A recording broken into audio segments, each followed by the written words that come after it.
Assalamualaikum warahmatullahi wabarakatuh. Pada kali ini saya nama Irmayanti, pengajar biologi di SMA N 1 Talaga.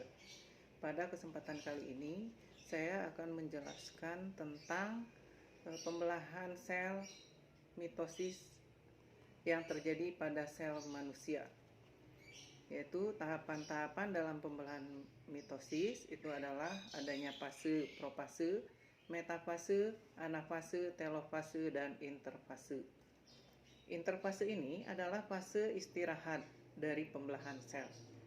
Bukan berarti selnya melakukan istirahat, tapi ini adalah fase persiapan untuk pembelahan sel selanjutnya. Nah, pada tahap interfase ini nantinya akan terbagi pada 3 tahapan, yaitu yang pertama fase G1, kemudian fase sintesis, dan fase G2. Pada tahapan G1 yaitu terjadi fase paling aktif, kurang lebih terjadi selama 9 jam, di mana fase ini terjadi pertumbuhan dan perkembangan sel, sehingga selnya bertambah volumenya. Yang kedua, ini adalah fase sintesis. Fase sintesis di mana terjadi adanya duplikasi atau penggandaan dari kromosom, sehingga ini memakan waktu kurang lebih 10 jam.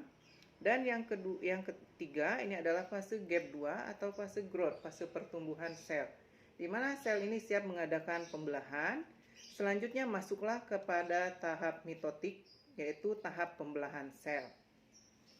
Tahap yang pertama dari pembelahan sel ini adalah tahapan profase 1. Profase. Di mana pada tahapan profase nanti terjadi adanya benang-benang kromatin yang memendek dan menebal akan membentuk kromosom.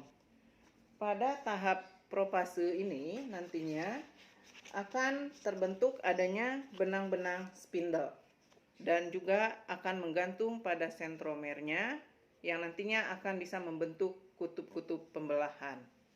Yang kedua yaitu tahapan metafase, di mana pada tahapan metafase kromosom homolog itu sudah berada pada bidang ekuator atau bidang pembelahan. Benang spindle akan menggantung pada sentromer masing-masing kromosom. Tahap yang ketiga ini adalah tahapan anafase, di mana pada tahapan anafase kromosom homolog kromatid ini akan berpisah menuju ke kutub pembelahan masing-masing yang ditandai dengan memendeknya benang spindle. Kemudian terjadilah tahap telopase. Pada tahap telopase ini ditandai dengan benang-benang kromatin sudah mulai terbentuk kembali, kromosom mulai menghilang, kemudian membran sel pun sudah mulai nampak. Dan terjadi adanya pembelahan pada sitoplasma yang disebut sitokinesis, diikuti dengan pembelahan inti. Sehingga nantinya akan dihasilkanlah 2 sel anakan dengan sifatnya yang sama dengan induk.